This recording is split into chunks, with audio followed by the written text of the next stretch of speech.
Welcome to for Mother Matron. Now, this game was suggested to a friend months and months ago, and I'm playing it or reading it. It's some kind of visual novel. This game contains graphic content that is not suitable for children or those that are easily disturbed. Player discretion is advised. You heard me. Consult the content warned.txt file in game directory if you would like a detailed overview of all potentially sensitive content. Nope, thank you. For Mother Matron loves you and considers your health incredibly important. You heard her. The pessimist's credo, or one of them, is that non-existence never hurt anyone, and existence hurts everyone. Thomas Ligotti. My consciousness swirls in an inky, ink and black river of nothing. It feels similar. I've been here before. And every time I'm here, I always think it's going to last forever. And yet, where am I? Wakefulness. Somehow my consciousness stirs. Where am I? I feel so strange. Deeply numb and lost, almost. I rack my brain trying to make sense of things. Questions that should have obvious answers, none come to me. Questions such as, where am I? Who am I? Why does this happen to me? What do I do? What do I know? I know I exist. I know I breathe. I know this room is disgustingly warm, despite its cold walls. I know that horrible wet sound is driving me mad. I know red blood flows through my veins. I know my heart bumps. That blood beats by beat. I know the inside of my stomach bubbles and burns with acid. I know my bladder feels like it's about to burst, filled with urine. I know my intestines pipe shit through over a meter of contracting meat tubes coil in my belly. But not such else. I don't remember what that distinguish from me and any other sack of meat. I rack my brain. I reach back as far as my mental arm can reach underneath the cold shelf full of baggage that with unpleasantly and glares at me despite having no eyes that I can't perceive. The weight of the shelf is crushing my arm. The act of recalling is, in itself, painful. It would be easier to just leave it all there, in the dark, where it might be forgotten forever, just like most of the people that were sent down there into those hopeless tunnels. To the place I lost myself and everything. But no, I won't forget. I have to remember, or no one else will. I reach back further. The weight of the sharp corner starts to escape layers of skin as I reach further in. Finally, my mental hand clasps around something. A small and soft object that compresses under my fingers. I pull my arm out from under the shelf. The sharp corners gouge my arm open. A crimson river runs rapid and splashes onto the floor. Except how? My arms never moved. I'm not even bleeding. I felt it through. I felt it though. I felt my skin shredding. I heard the sound. I can even still feel the object between my fingertips. What am I holding? Why, it was just what I was looking for. It's a memory. It's small and hovers like faint smoke in the air, but it's a start, a pathway to more. Yes, I'm starting to remember now. Lizzie, that's it. That's my name. My name is Lizzie. Nice to meet you. That's only a start of the breadcrumb trail, though. I have to follow it. It's easier to live through a memory when you can share it with someone. You'll listen, won't you? You'll help me retrace my steps? Good, good. Oh, but where to begin? Where should the dark fade? Where should I? Wake up! Jesus. Huh? Finally. Jeez. You were out cold, Liz. What? I was covered in sweat, my eyes darting around like flies, out to figure out my surroundings. I was in a hangover of a deep dream that clung to me like glue. In front of me was a blurry shape of a person, a boy, young man, male, at least. He's staring at me with concern and frustration. Where am I? Who are you? He frowns at me. You really were out there to the world, huh? You're at the workshop, Lizzie. In Pack Rat, where you work. And I'm technically your boss, though I like to think we're all on the same team here. My name is Fred. Did I note a bit of sarcasm there? Starting to ring any bells yet? Oh, right. What do I do?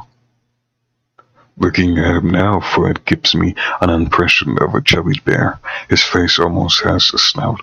His nose twitches back and forth when he's not talking. Maybe it's dusty, irritating his nostrils. He pinches the bridge of his nose and closes his eyes. Please tell me you're kidding. I suppose, even with no memory, it's not that hard to deduce. There's sewing machines throughout the room. I'm sewed on one. Clearly, I sew. I think I may even have sewn the sweater I'm wearing. I must be good at it, too. It's soft and comfy.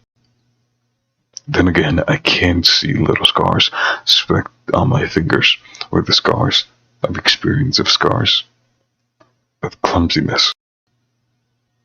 Let's say it was the former. I let out a little chuckle and smile. Yeah, I am. And you going there, huh? In truth, I was only half kidding, but I soon hoped I start remembering the other parts once I woke up more. Fred didn't find the joke quite as funny. You people sometimes. Tell you what, Lizzie. You're clearly running low on steam. I really shouldn't do this, but you need the rest. The mother matron won't appreciate your slacking. Perhaps you can make it up in the coming weeks.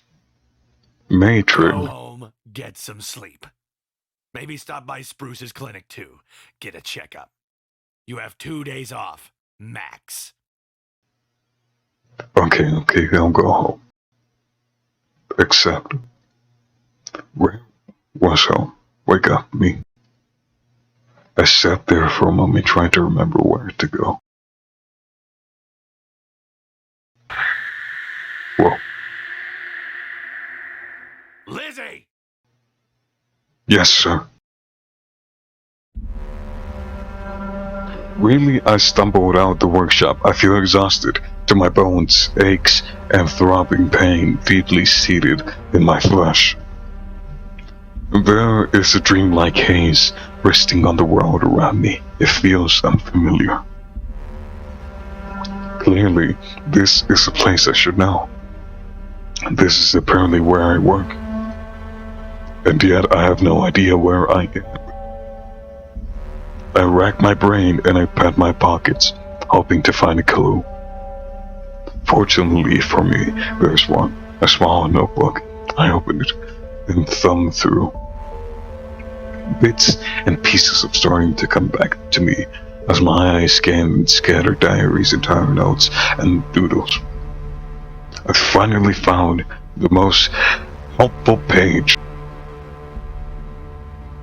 Matron's Plaza. Right, I remember better now.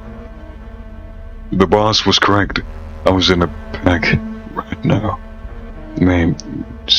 Named so because of how densely filled the area is. Everybody building here is some kind of a workshop or storage zone. Some places here are packed to the full that you barely can walk around them. Well, unfortunately, the place I work was roomier. More broadly speaking, I'm in the boarding, the town city I call home.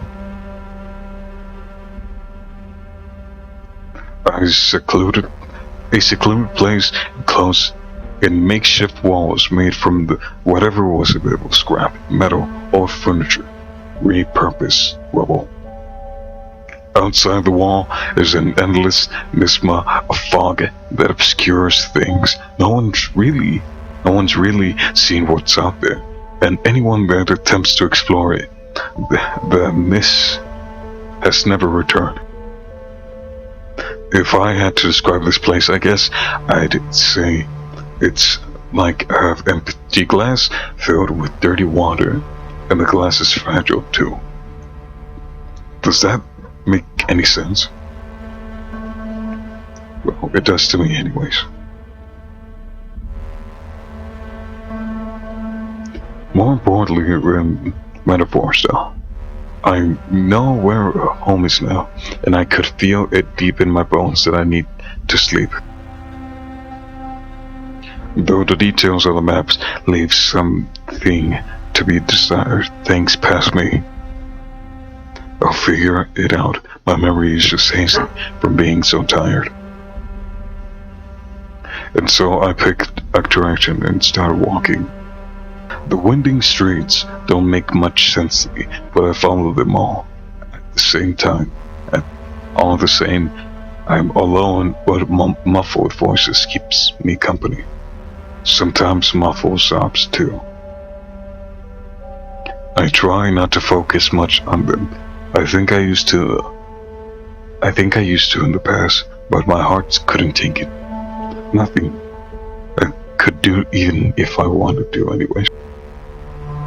Everyone's gotta do something for the collective. Everyone's got their jobs, as I have mine. Whatever the mother matron needs of us. My shoes are old and worn out, only offering a meek defense against the hard asphalt street. They fit well though, and the ground is dry today. They get a job done. They like everyone here, in a lot of ways. Doesn't matter how. Whether you are, the fact you're still together means something, and you is strong enough to keep you together. Means something in you and strong enough to keep you together. Jesus Christ. May your spirit grow like the calluses of working hands, or on the soles of your feet. So the mother matron says. In other words, what doesn't kill you makes you stronger. You grow through adversity, and by the end of everything, you're the best person you can be. Gives all the hard parts of your life a kind of silver lining. Or at least that's what I take from it. Squeak. Huh? My thoughts are interrupted by a lump beneath my shoe, and the panic yelp of a small rodent.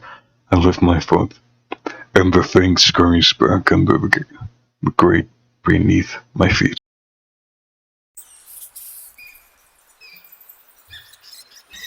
There below the streets is a tunnel full of thousands and thousands of rats scurrying for dear life through endless canals. I doubt the poor things even know where they're going.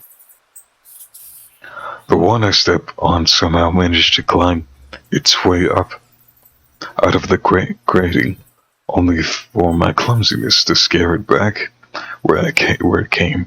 I kind of felt awful inside for that. Throughout the boarding it's a network of tunnels designed to funnel the endless swarms of rats underneath our feet. No one knows where the little critters all came from, but they flow like water beneath the streets. Thousands upon thousands of rats compact against each other, covered in filth, and God knows what else waste matter clumps in their fur. Our primary source of protein, some kids have to fish for rats, sorting through ones that are too sick and diseased to eat and the ones healthy enough to consumption. The yield is never particularly high, and the rats never particularly tasted good unless you know how to prepare them. The one I step on had to have been rather spry. The poor thing, I could only hope maybe my unintentional intervention gave it more time before some kid impaled it on a stick and roasted it. But I don't want to think about this anymore. I decided to keep walking to Spruce Clinic. Hello, Spruce? You here? Yes, I'll be right there. Stitching someone up back here. Please, take a seat. I sat down on a stiff chair with minimal padding. It makes my tailbone ache, but I'll endure it. Spruce is known as the resident healer of the boarding. She taught herself by reading pharmaceutical and medical books she found in the library, as well as through experimentation. Jesus. This isn't to say there aren't others that try their hands on medicine. But, to put it simply, none of them are as good as Spruce. If she can't fix you, you're out of luck. She walks in the room. Ah, Lizzie. Been a while. Those are some dark bags under your eyes. Working long hours? Not sleeping lately? Guess not. I passed out at work today. Who told me I should see you? She rolls her eyes and gives me a fake laugh. Ah, of course he would. You have to be sick. It can't be his fault at all, right? Jerkwad. Let's give you a checkup anyways. Follow me to the exam room. A small joke as the exam room is just across from where I'm sitting.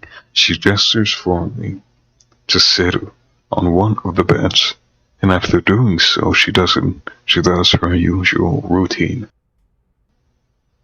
Checks my blood pressure, pulse, shines a light through my ears, nose, and mouth, lightly strikes a mallet on my knee. I look around the room, noticing that it's gone under some renovation since our last visit. I am amazed you found the time to decorate the place. It's looking good. Oh, thanks. I squeeze in a little here and there. Usually when I have to watch someone close while they sleep. That's the creepy way to putting it. Oh, you know what I mean. Folks in recovery.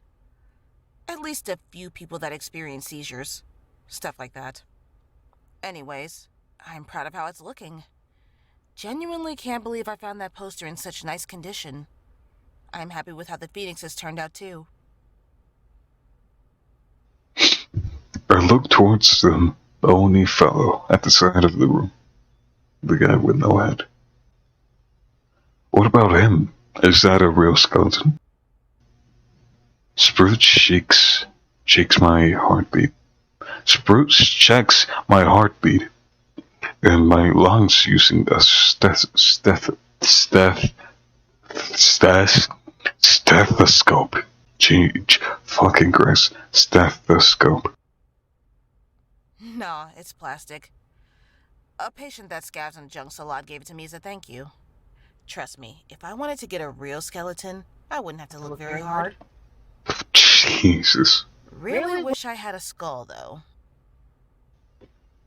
She nods and puts down her stethoscope. Stethoscope.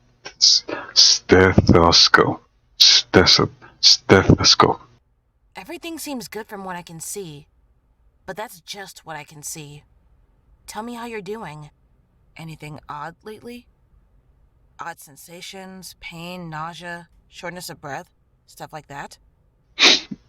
I am a little sore, but I think that's just from overworking. Maybe bad posture and being too tired. I've also been seeing things. What kind of things? Sometimes I'll be standing there and the world suddenly shifts. Like right before my eyes, and it turns into something horrible. Horrible sounds. Flesh growing where it shouldn't be. Things that aren't really there. My heart starts beating really fast, and I freeze, terrified. And just like that, the world's back to normal, and I'm panicking over nothing. My dreams are really strange too. You don't believe me, do you? She shakes her head. Wasn't what she meant. I actually do believe you. Just thinking. Wish I could say this is the first time I've heard something like that, but... But? Well, some of the mumblers I'm taking care of now said stuff like that. Before they turned. What? Turn? Is there some kind of zombie infection? What the fuck? Really? Yeah. Can I trust you to keep a secret? I'm only telling you because I think it's important you know. Sure. Contrary to what people think, the Crepuscule isn't the only place where mumblers are made. Not anymore, at least. What? What are mumblers? What is the Crepuscule? Huh? Huh? You're kidding. Not in the slightest. Granted, people have broken down before around the boarding. You know that. Lots of our neighbor brothers and sisters struggle with feelings of anxiety and depression. But this is different. Mumblerism, or whatever you want to call it, is a much more rare and severe thing. It's like a complete detachment from reality. People stuck in a looping nightmare that never ends. And all they can do about it is ramble. That's Mother, help us. That's Mother, help us. And it's happening around here now? Why haven't I heard about this? As I said, it's really rare. I only have a few cases out of all the people I treat. And if the AC gang's been dealing with any, they sure aren't sharing.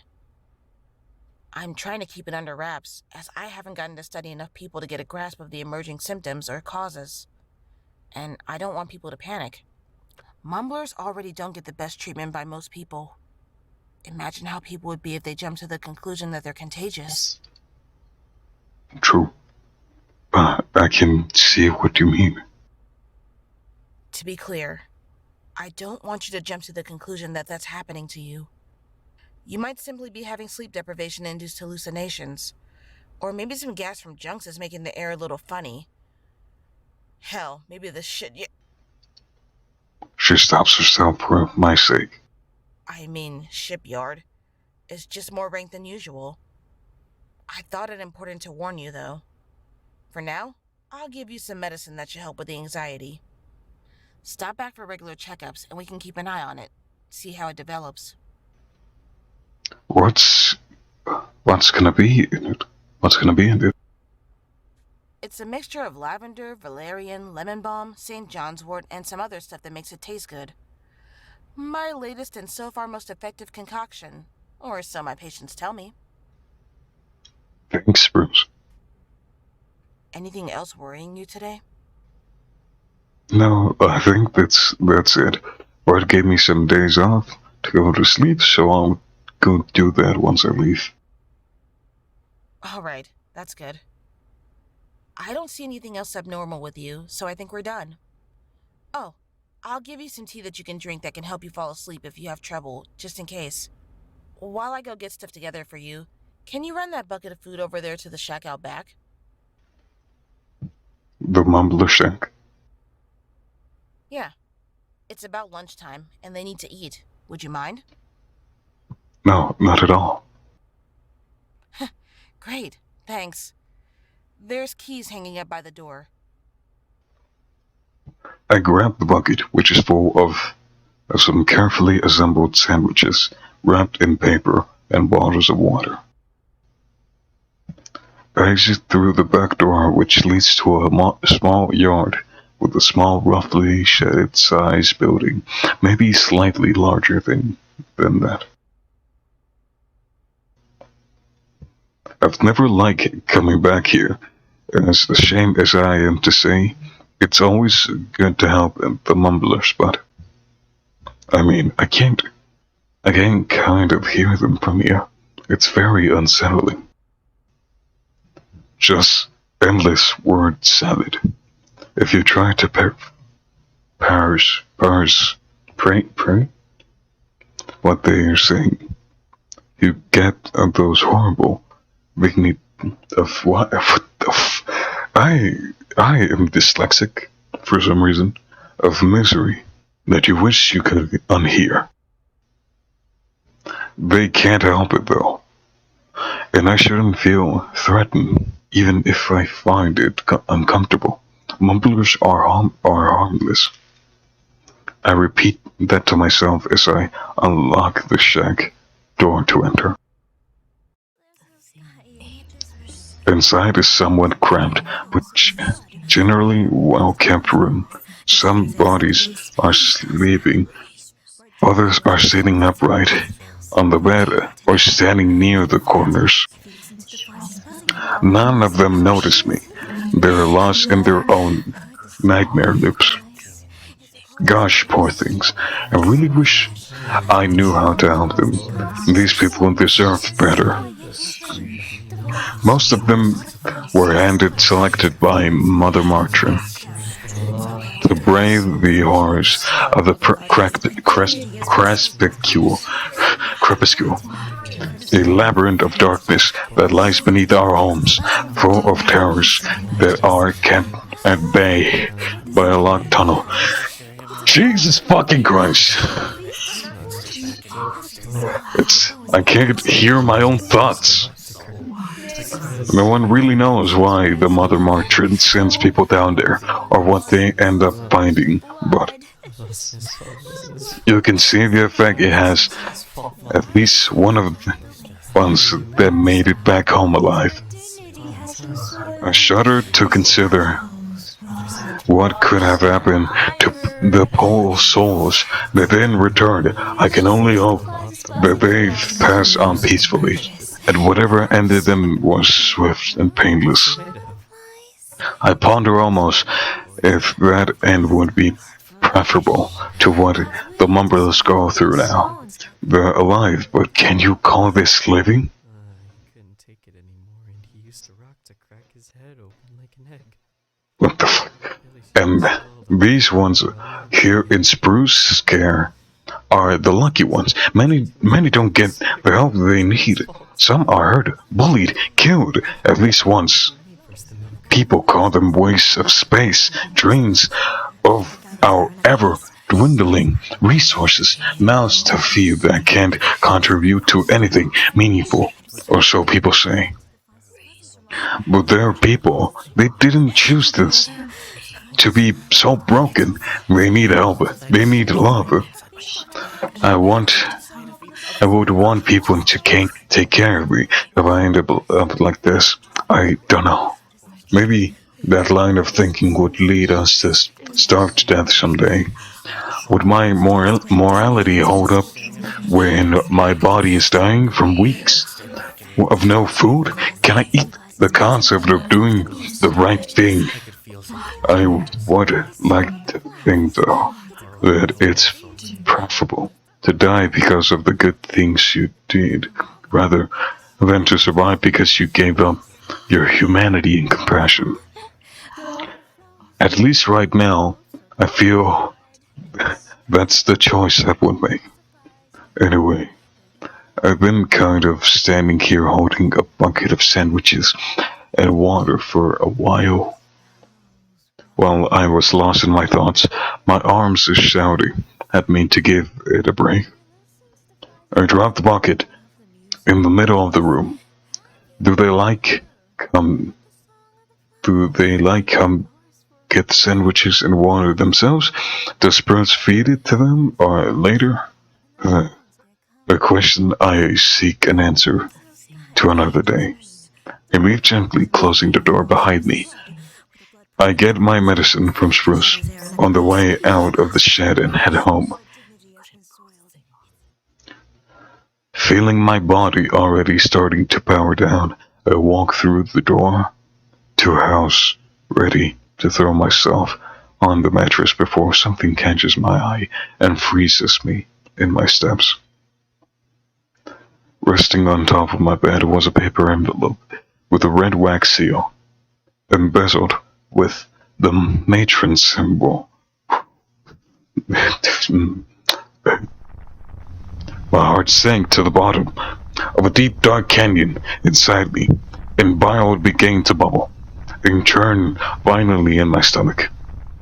I reached to pick up the envelope, hoping this was an illusion, a trick of the light. It wasn't. It was real. It was real as it can be. The letter with a red wax seal were a legend amongst kids in the boarding. They say it was the most horrible piece of paper you could ever own in your entire life. I undid the seal and removed the letter inside. I unfolded it. My eyes dawdled back and forth, scanning the page. It read as follows. My dear child. Oh, my dear child, the very thought of you warms me so. Seeing you and your siblings grow through the years is always my special delight. I give so much of myself every day to ensure you all remain safe and secure inside these walls. Alas, I cannot do everything on my own. Is this Mother Matron? Why? What the fuck? Every so often, I must rely on my children's support to do what must be done for the collective good, even if it means sending my darlings into the jaws of danger. This letter is to inform you that you have been personally selected to become a surveyor. This is a title of great honor, bestowed upon those that will brave the depths of the crepuscule for your Mother Matron's pride, as well as the continued survival of the boarding. Oh, you know I'm making that cringy sideways face like nah I'm just going nah no nah. You will be paired with 2 boys named Pucks and Rich. As soon as you receive this letter, you are to meet with them, make preparations for your journey below, and visit me at my dwelling in Mother's Tower. Attempts to shirk your duty will be met with severe punishment.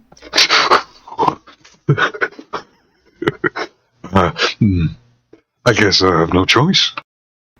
I will see you soon, my dear, with all the love in the world. Your Mother Matron. No.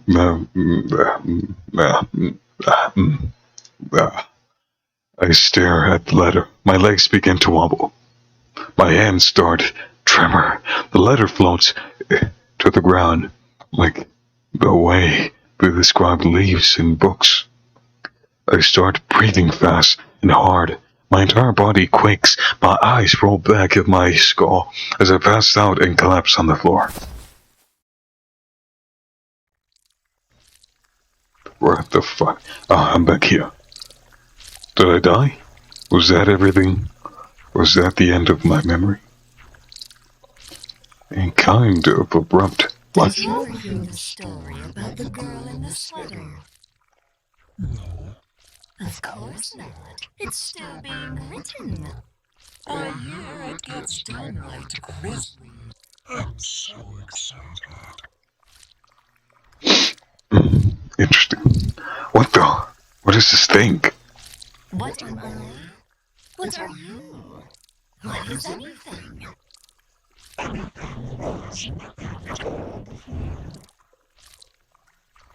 This creature can hear my thoughts? Everything and anything were nothing once. Then they became something. I think things would have been better if they stayed as nothing. What? The disease called existing is widespread and cancerous. Extremely virulent. It infected everything that was nothing and forced it to deal with the pain of being. Virulent. Extremely virulent. That's a word. That's a cool word. Virulent. I want to use that. Forcing things that exist to be happy that they exist. Manipulative. Terrible. But enough about things. Pardon my language, but what the fuck is this thing talking about? And why does it kind of look like me? Ignoring my ignoring my confusion, the creature steps around me and outside of my vision. It fiddles with something behind me, but slurping sounds grow faster. This world fades again. What the fuck? I'm awake again, deeply confused but awake. I sit there on the ground, frozen for a while before reality hits me again. I stared at the painting on my wall. The Mother Matron, out of every person here that could have ever been selected, she ends up picking me. My mind is back to the mumblers in Spruce's clinic. Them and the endless droning madness that consumes everything about them.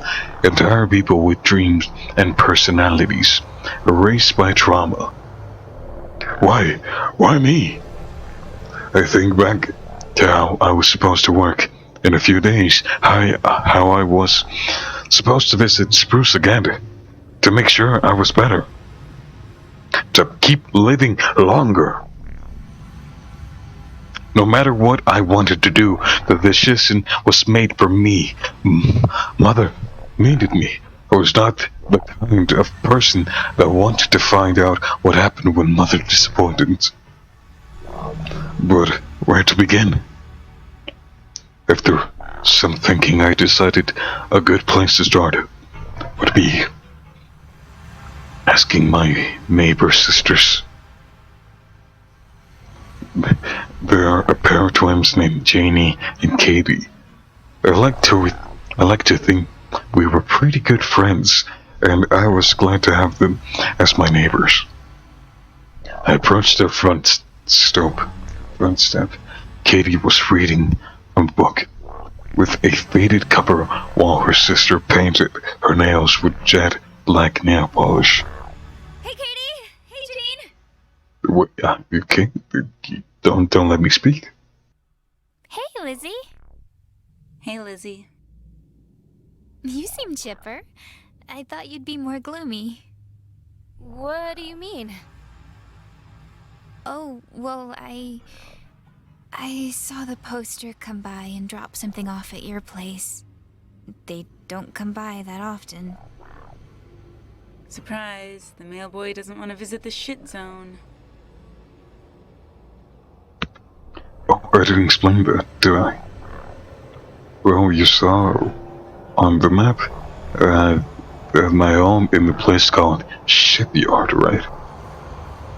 It's not actually called that. See, it's actually named after the fact that this area is where the majority of the sewage and waste is discarded. Fuck. I'm sure you can guess what the actual name is, knowing that. Cursing makes me feel bad, though, so I call it the Shipyard instead. You absolutely cannot evade the smell here. It's awful. Stinks to everything like a film. I've gotten mostly nose-blind to it at this point, fortunately. Though sometimes I still have to break out the perfume.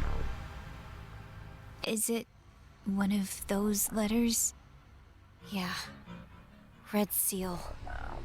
Oh no. No! Ouch, hope you don't die, or lose your mind. Janine! What? Just being real. Was nice knowing you. Don't be so insensitive! It's okay. I'm still processing things, but I'm holding it together.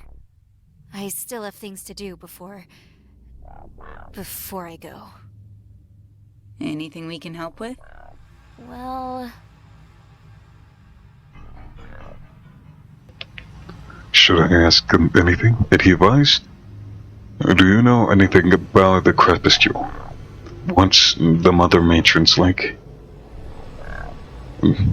Now where I can find books or in a rich? What are you reading, Katie? You guys can have my stuff when I leave.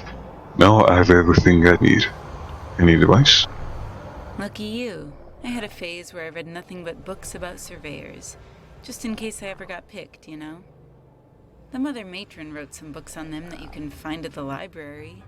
If you know where to look, there's also unauthorized books about them that were put together by people who knew the surveyors before they left. I wish I had time to go read them.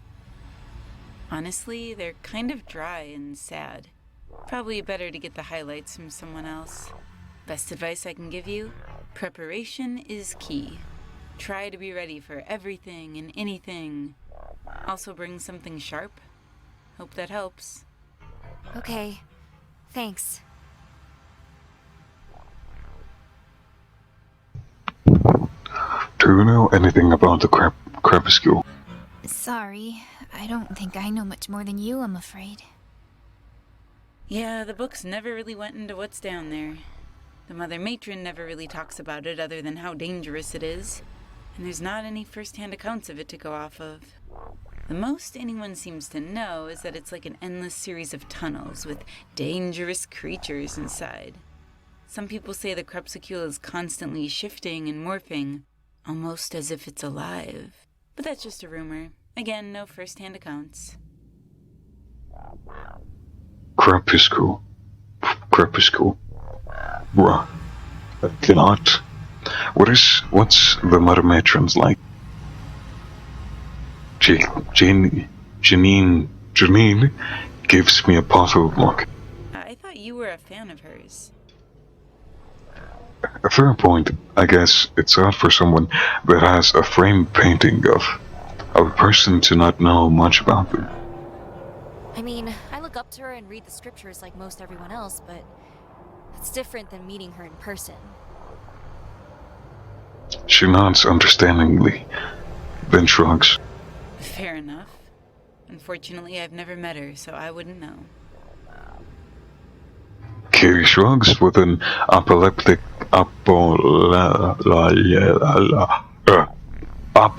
apologetic expression. She also has never met her. Know where I can find Pucks and Orridge? Nope. Can't say I know them. Katie?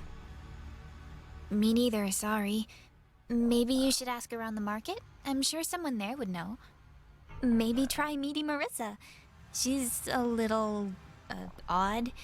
But you'd be surprised what kind of information she can dig up. Don't recommend trying her cuts, though. Unless you've got a barf bag. Why is she called Meaty Marissa? 'Cause she sells weird meat. Oh. I thought there'd be more to it for some reason. What more do you need in a name? You know what? Fair point. My name is Xenon. It's just a chemical element. What else do you need from me? What are you reading, Katie?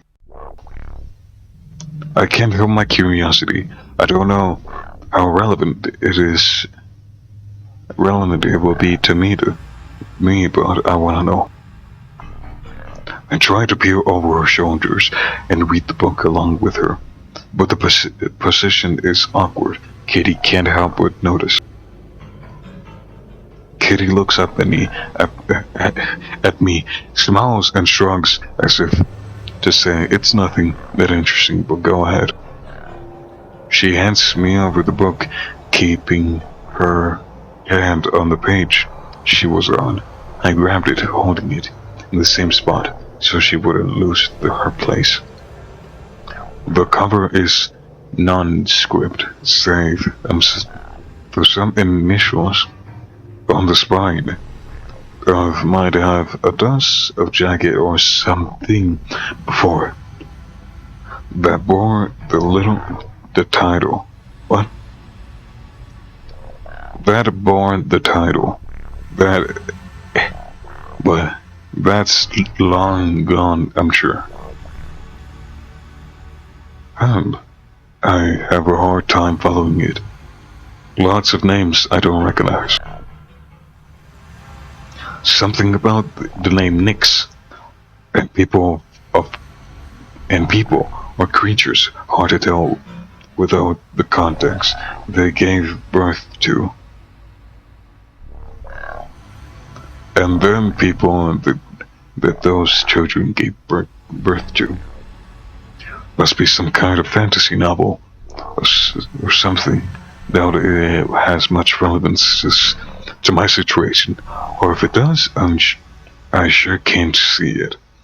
Okay, and Nyx bore hateful Boris and Thantalos, and she bore Hypnos and the tribe of Ornei, and again the goddess of the night Nyx. The Virgin bore Momos and Oasis, and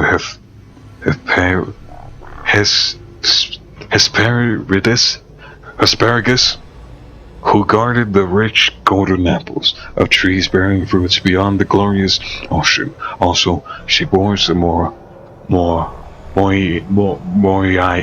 Borealis, ruthless avengers Kiris,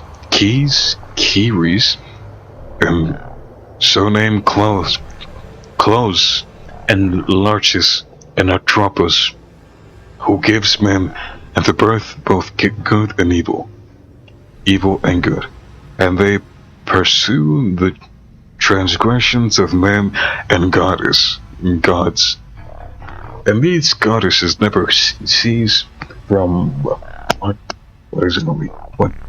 Then Daisha. Okay. Also, deadly Nyx bore Nemesis to afflict mortal men, and after her, Appetit and Philotes,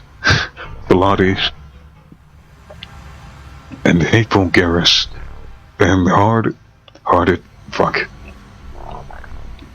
I think it's Adam and Eve or something. I smile and hand the book back to Katie. You guys can have my stuff when I leave. Sweet, dibs on the bed. Janine! Lighten up, I'm kidding. Kind of. Let's be real though. Would dying really be the worst thing that could happen to you? True. Oh my god, what is with you today? Oh, like you and I haven't had this exact conversation before. Everyone else wants to make happy. Like the toilet bowl they live in doesn't stink of shit. Doesn't everything about this place make you feel like closing your eyes forever sometimes? Janine, what are you even saying? That we'd all be better off dead? Jesus. Kinda. Not like I'm rushing to the noose or anything, but I feel like it would be a relief. It seems like a really sad way to look at life. Life can be hard, but there's always bright spots worth seeing. People to love, happy moments that stay with you forever.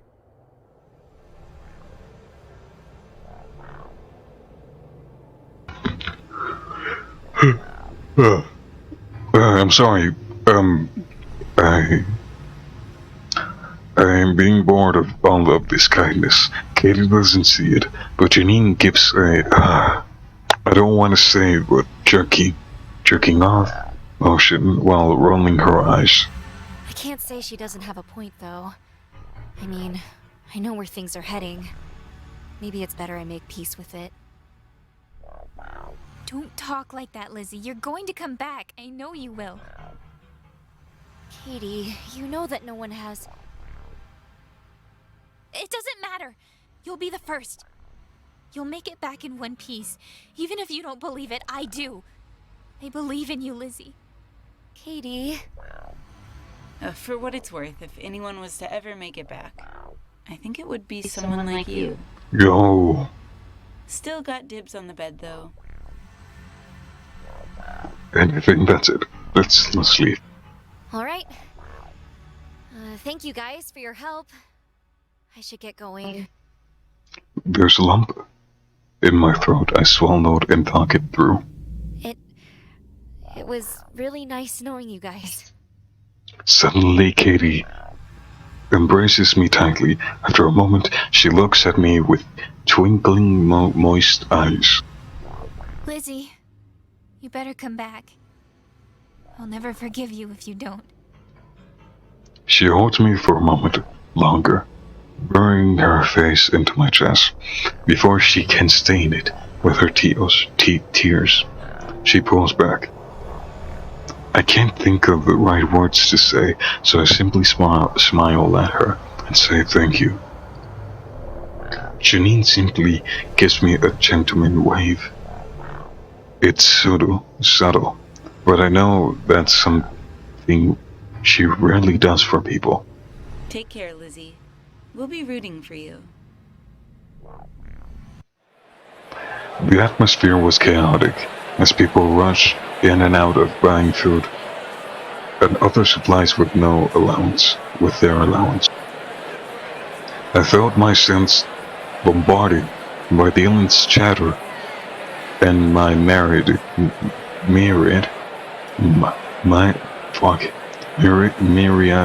fucking of smell, many of which were quite unpleasant, and I lived near a sewer. Though the crowd, I slipped to what I hope was the west side of the market. I tried to keep my eyes above the crowd, tipping with the mysterious meaty Marissa character. I found her quickly, or rather, I heard her. Fresh meat! Fresh meat! Come and get your fresh meat! Come one, come all. Tired of rathead cheese? Absolutely sick of fly patties? Come try the most unique cuts of meat you can find in the boarding. Flavor beyond comprehension.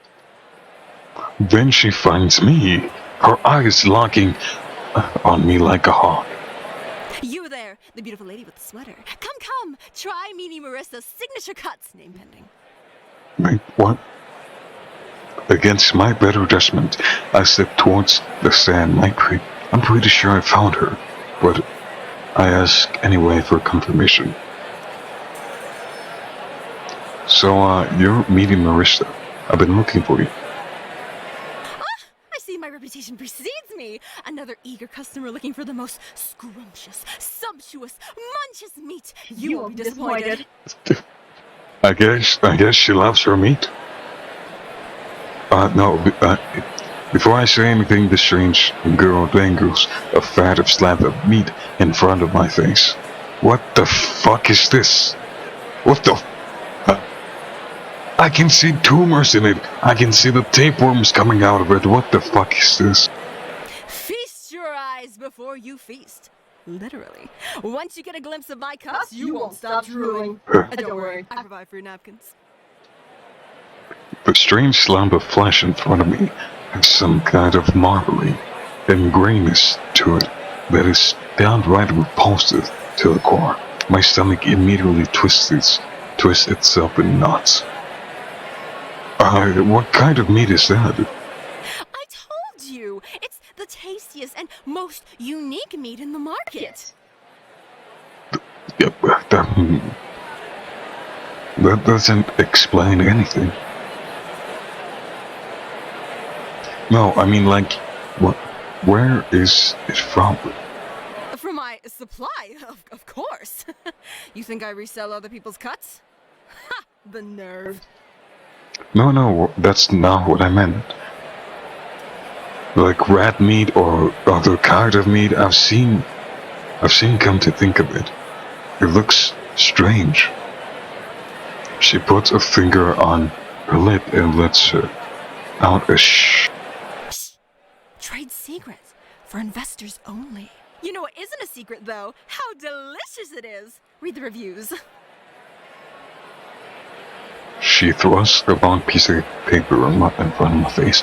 Apparently, it's full of real reviews by her customers, written by hand in a messy script. Unique. Tastes like nothing else. Not the worst I've had. I would describe it as edible. A journey into Flavor Town. A must-have. Eat it right now if you can.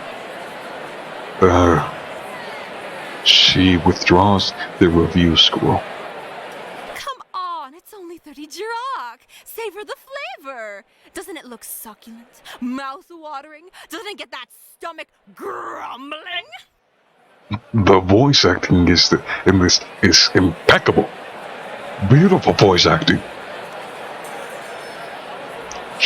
She sure is insistent. I ask myself morbidly, should I buy it? Of course, from here on, you may encounter situations where you have a limited amount of time to make choices. Well, shit. To survive, you will need to act fast and think carefully. The penalty of running out of time will vary depending on the situation. In some instances, it may be inconsequential, but other possibly not. Sometimes it may result in instant death. In other instances, Lizzie will have to rely on her gut, and she might make a choice you don't want. But be wise, alert, and cautious. Good luck, and don't forget to save your game often. Oh yeah, this is oh yeah, this interesting. I guess slot 1, I guess. Here we go. Seriously, no, absolutely not. Yes, I knew that this was probably a mistake, but sure, I'll buy it. Okay, I understand. Wait, you said yes? Oh, I mean, of course you did. No refunds. Yeah. I reluctantly earned our hard-earned 30 drox. Here then. She pocketed the money, but handed me the flat slab of her strange meat wrapped in a thin, Hard-made paper mache paper. It's already almost transparent with slime. I held the meat in my hand, realizing that I overlooked an important detail. I had nothing to put the meat in. I'd have to put it in one of my pockets. Filled with dread, I slid the parcel of meat into my pocket. I heard a disgusting squishing sound, and regretting both the portions and my very breath instantly. Anything else I can do for you today? Yes. Yeah, actually, I heard you might be able to help me find some people. Here for the flesh and for the fresh information. I'm happy to oblige a happy new customer. It's on the house. This time. What would you like to know? I would have much rather just paid for the information instead. Oh well. I'm looking for two boys. One is named Pox, and the other named Rich. Don't know a lot about Pucks. Rich, though. You're in luck. Rich is a friend of mine. Well, an acquaintance, I guess. I don't know how he feels about me. I don't want to make assumptions. I like him, though. He's such a soft guy. I can see her eyelashes fluttering wistfully as she thinks about him. Suddenly she remembers that she's actively being watched by another human. No, I didn't mean like that. Like a friendly like. Understand? Yeah. It's one of those bunkhouses near the west edge of Forgot. Careful, though. The ACs have been swarming around there lately. That's odd. The bunkhouses are right near the border between G4, G-God, and Belbai. Aren't they encroaching on Spruce's territory? Some major shit went down there apparently near the friend shed. Before you get too excited, no, the beast in the shed didn't prove itself real. The friend shed is kind of a logical legend. They say there were lonely kids that used to hang out near a shed in Novi, which was the original location for the market district before the three companies moved everything. The shed was locked up tight and no one ever had been inside of it, and yet this lonely kid one day heard a voice coming from it. Someone alive, stuck in there that just wanted to have a friend to talk to. The lonely kid spent all of his time up there at the friend's shed, playing and laughing and talking with the friend all day long. He'd get picked on for what appeared to another as him just talking to himself. Any attempt he made to prove that there was a voice in the shed ended in failure, with the voices remaining silent when anyone else was around. The kid didn't need to be believed, though. He had a friend he wanted. But then, apparently, the shed got unlocked. Then the kid went inside and was never heard from again. It's worth nothing that if the shed did unlock, it was locked very soon after, as it's still boarded up today, night, uptight. I'm sure the kid was real. Urban legend had usually a small nugget of truth in it. Somewhere, however, I think what really happened to him was that the troop of the AC gang might have simply killed him while trying to rob him. They hid the body, and since the kid didn't have many friends, no one looked. No one tried to find where he was buried, and so his fate instead became part of a transferee of a legend. Kind of sad in a way. Some dudes got killed up there, though. They were an isolated patrol hanging around up there, and they got killed. I don't know who was responsible, but they suspect the killer is hiding out in Forgot. The Spruce gave him special permission to do searches in limited areas, starting with there. Spruce?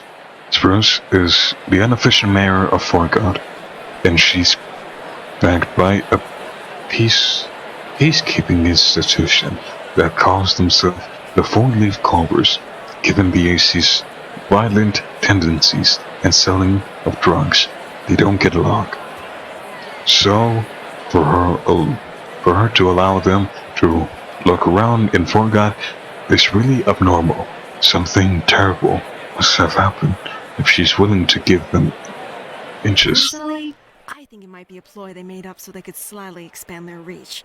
But that's just my intuition.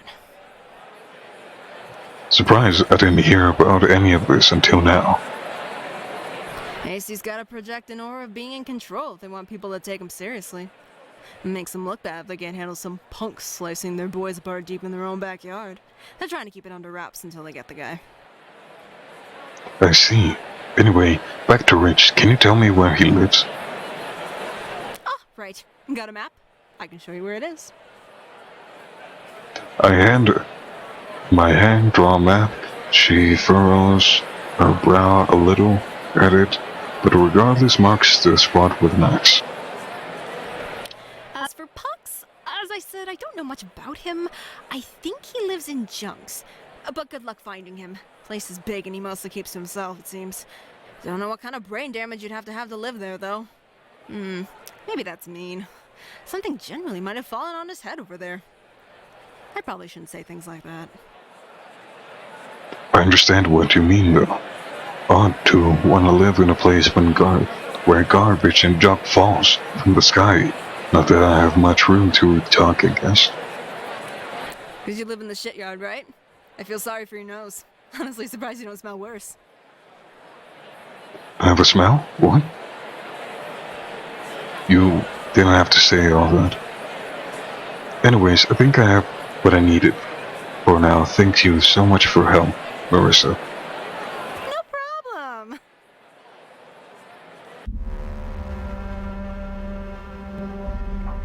It's long certainly for one round of the direction the map provides certainly does not make it better. I really should make a more detailed map sometimes. Okay. Okay, Christ. Okay. Playing for an hour. I think that's a good time to end the episode.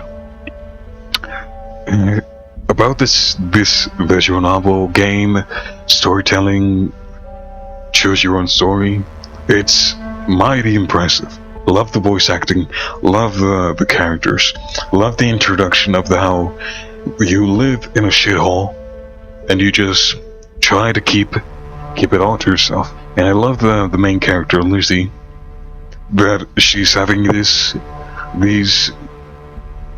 attacks of trauma or hallucinations and this kind of creature living inside of her head. And maybe you trauma her, I don't know. But either way, thank you for watching. If you'd like to see more, please subscribe. I beg you. And I guess I'll see you guys in the next video. Bye.